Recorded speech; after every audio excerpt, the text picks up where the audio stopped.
Le CIMI ouvrait ses portes le 12 décembre dernier dans un contexte morose. Taux d'intérêt, inflation, travail hybride et flex-office pèsent lourdement sur le marché qui ne cesse de se contracter depuis plusieurs trimestres. Il faut voir à chaque fois le verre à moitié plein.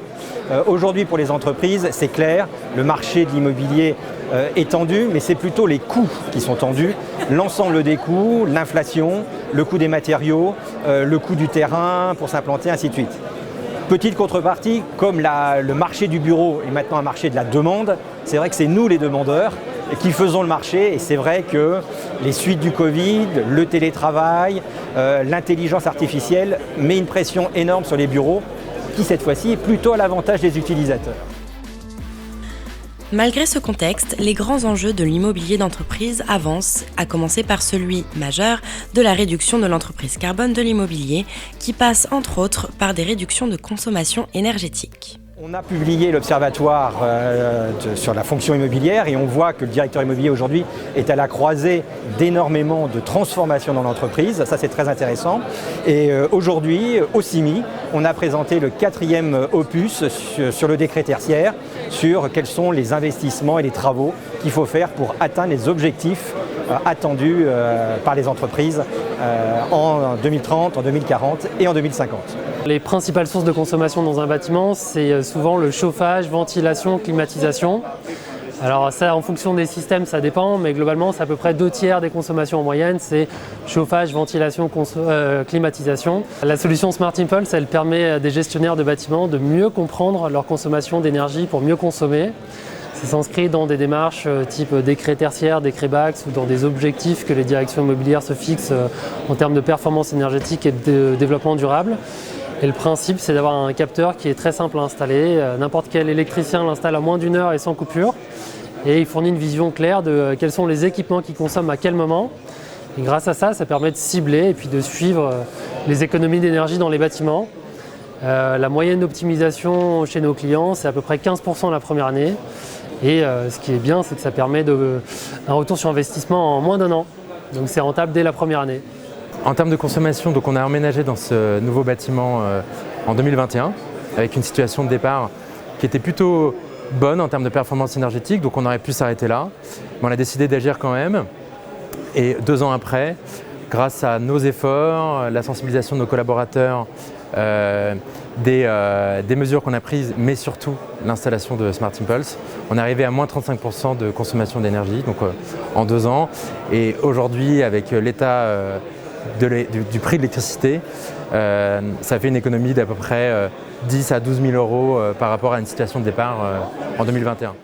Switch incarne la RSE et les engagements de décarbonation de la mobilité des professionnels de différentes manières.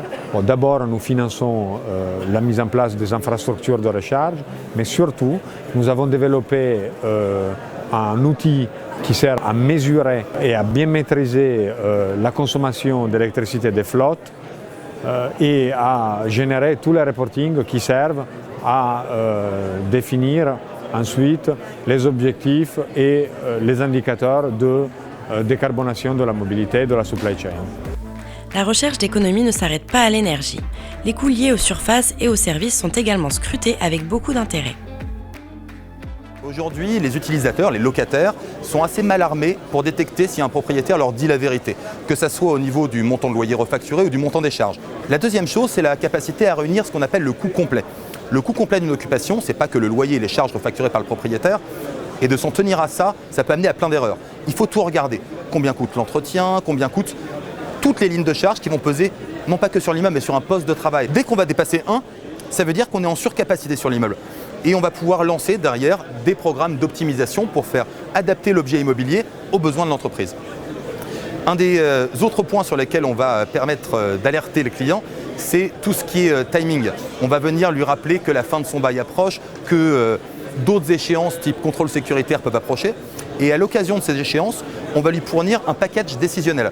Par exemple, au moment de décider si on va reconduire un bail ou pas, on va lui indiquer où est-ce est placé son loyer actuel par rapport au marché. Est-ce que vous êtes au-dessus, en dessous, est-ce que vous êtes dans la fourchette? On va lui indiquer des informations sur l'utilisation de l'immeuble. Est-ce que vous l'utilisez bien ou pas? Et on va lui indiquer la date. Et avec ça, on a assez pour aller voir un propriétaire et lui dire non, je vais partir de chez vous parce que j'ai besoin de plus petit, ou alors on va rester dans l'état actuel des surfaces, mais par contre le loyer, monsieur, le marché n'en est plus là. L'adaptation des surfaces aux besoins et à la recherche de flexibilité en fonction de l'occupation sont des attentes très fortes des preneurs auxquelles le marché répond, par exemple par le développement d'offres de bureaux opérés.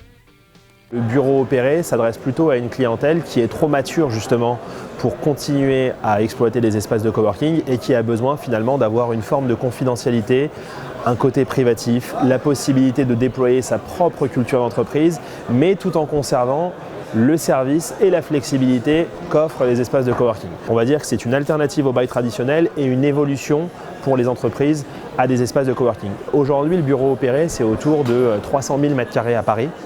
Là où on est sur un marché du coworking qui est autour du 1 million de mètres carrés. Vu comme une alternative au bail traditionnel et un moyen de bénéficier de la flexibilité offerte par le coworking tout en permettant de personnaliser ses espaces et ses services, le bureau opéré, sorte d'hôtel de bureau, prend naturellement le virage de l'hospitality management. Le grand virage pour 2024, c'est un virage vers l'hospitality où on est assez convaincu qu'aujourd'hui, le niveau de service est primordial et puis finalement, les générations qui viennent au bureau veulent avoir des choses qui sont très différentes de ce qu'on pouvait trouver auparavant. On ne peut plus dire en 2023 que c'est un effet de mode.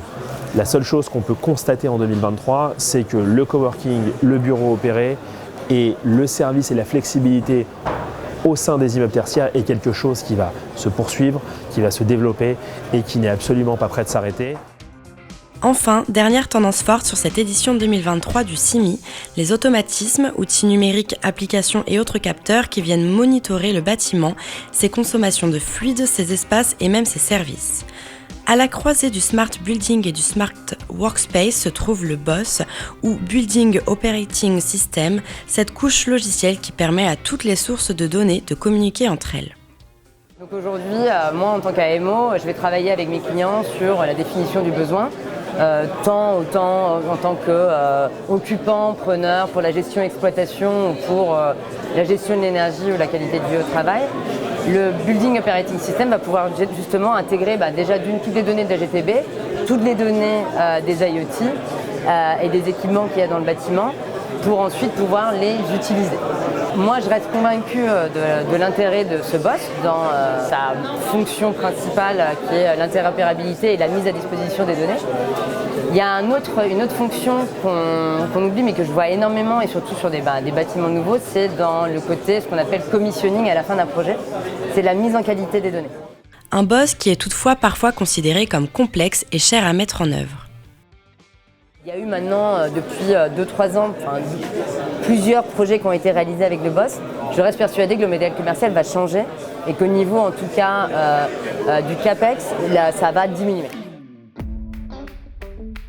Voilà, le CIMI a comme toujours permis à des professionnels nombreux de se rencontrer et d'échanger sur l'actualité et les perspectives du marché, aux collectivités de vanter leurs mérites pour attirer investisseurs et entreprises, et à votre équipe à News Workwell de se frotter aux enjeux de décarbonation, d'hybridation, de flexibilité et de digitalisation qui pèsent sur la filière immobilier et environnement de travail.